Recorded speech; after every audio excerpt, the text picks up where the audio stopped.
Assalamualaikum warahmatullahi wabarakatuh. Kami dari kelompok 8 dari Hukum Pajak kelas F ingin memaparkan materi mengenai SPT PPh orang pribadi. Sebelumnya, izinkan kami memperkenalkan anggota dari kelompok 8. Yang pertama ada Davin Windiarta dengan NPM akhir 305, yang kedua ada Romadona Salwa dengan NPM akhir 073, lalu ada saya sendiri Nadia Intan Nazaro dengan NPM akhir 251, dan yang terakhir ada Vincentius Marvelio dengan NPM akhir 169. Baik, materi selanjutnya yaitu ketentuan pengisian SPT.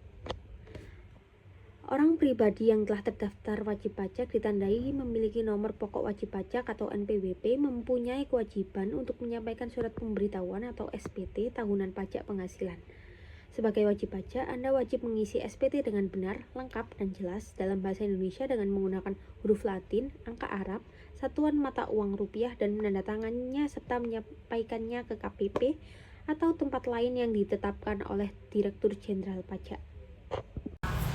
Oke, selanjutnya ada definisi PPh pasal 24. Nah, apa sih itu PPh pasal 24? PPh pasal 24 atau pajak penghasilan pasal 24 adalah sebuah peraturan yang mengatur hak wajib pajak untuk memanfaatkan kredit pajak mereka di luar negeri untuk mengurangi nilai pajak terutang yang dimiliki di Indonesia.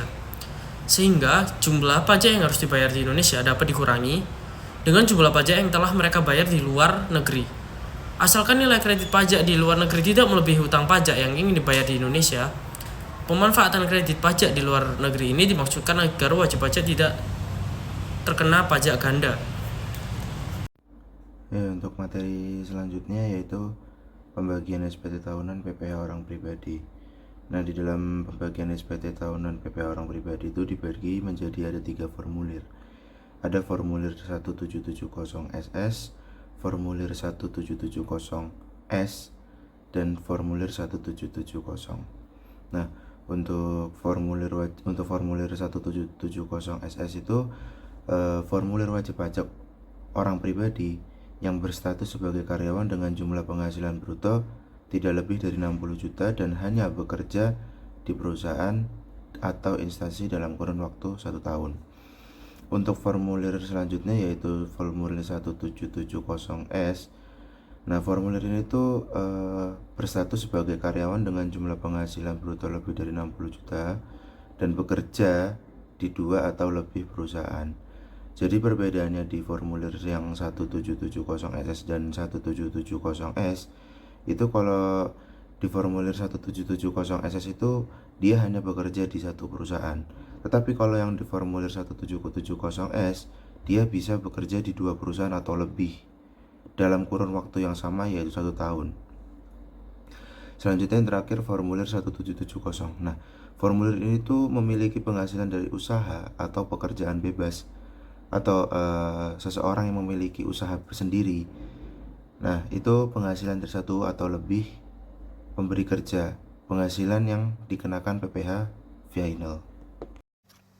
Di materi penyampaian SPT secara langsung wajib dilakukan di TPT tempat wajib pajak terdaftar atau tempat lain berupa layanan pajak di luar kantor yang disediakan KPP atau KP2KP tempat wajib pajak terdaftar. Nah, selanjutnya apa sih yang menjadi subjek dan objek PPh pasal 24 ini? Yang menjadi subjek PPh pasal 24 yaitu wajib pajak dalam negeri yang terutang pajak atas seluruh penghasilan, termasuk pengalaman yang diterima atau diperoleh dari luar negeri. Penghasilan. Sementara yang menjadi objek PPh pasal 24 adalah penghasilan yang berasal dari luar negeri saja. Selanjutnya, kanal penyampaian SPT tahunan PPh orang pribadi dalam bentuk elektronik. Nah, dibagi menjadi 2, ada e-filing dan e-form. Nah, untuk e-filing itu upload file CSV dari aplikasi eSPT atau isi formulir di website. Sedangkan untuk e-form itu mengisi file yang diunduh dari laman DJP Online lalu diunggah kembali. Nah, untuk catatannya itu setelah terkirim, bukti penerimaan elektronik akan masuk ke surel yang sudah didaftarkan. Nah, Nah, selanjutnya materi SPT dianggap tidak disampaikan. Yang pertama, SPT tidak ditandatangani dalam hal SPT disampaikan langsung atau dikirimkan via pos atau jasa kurir. Yang kedua, SPT tidak sepenuhnya dilampiri keterangan atau dokumen yang dipersyaratkan.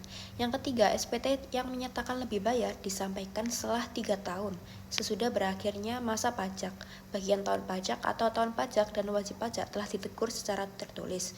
Dan yang terakhir, SPT disampaikan setelah Direktur Jenderal Pajak melakukan pemeriksaan bukti permulaan secara terbuka atau menerbitkan surat ketepatan pajak.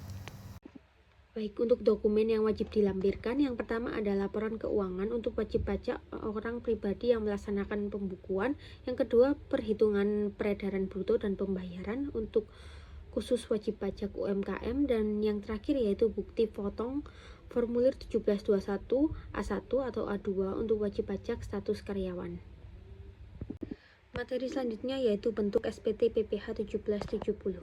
Formulir 1770 digunakan untuk wajib pajak yang memiliki yang pertama penghasilan dari usaha atau pekerjaan bebas, yang kedua penghasilan atau pekerjaan bebas dari satu atau lebih pemberi kerja, yang ketiga penghasilan yang dikarenakan PPh final atau tidak final, dan yang terakhir penghasilan dalam negeri lainnya atau luar negeri. Dan di sebelah sini sudah saya cantumkan contoh bentuk SPT PPh 1770. Selanjutnya di materi bentuk SPT PPh 1770S, S-nya bisa kita sebut dengan sederhana. Kriterianya wajib pajak orang pribadi dengan penghasilan bruto sama dengan atau lebih dari 60 juta dari usaha atau pekerjaan bebas dari satu pemberi kerja. Dan formulir ini bagi wajib pajak orang pribadi yang berpenghasilan yang pertama dari satu atau lebih pemberi kerja, yang kedua dalam negeri lainnya, dan yang ketiga dikenakan PPh final atau bersifat final. Nah, di sini sudah saya lampirkan terkait formulir bentuk SPT PPh 1770 sederhana. Selanjutnya bentuk SPT PPh 1770SS.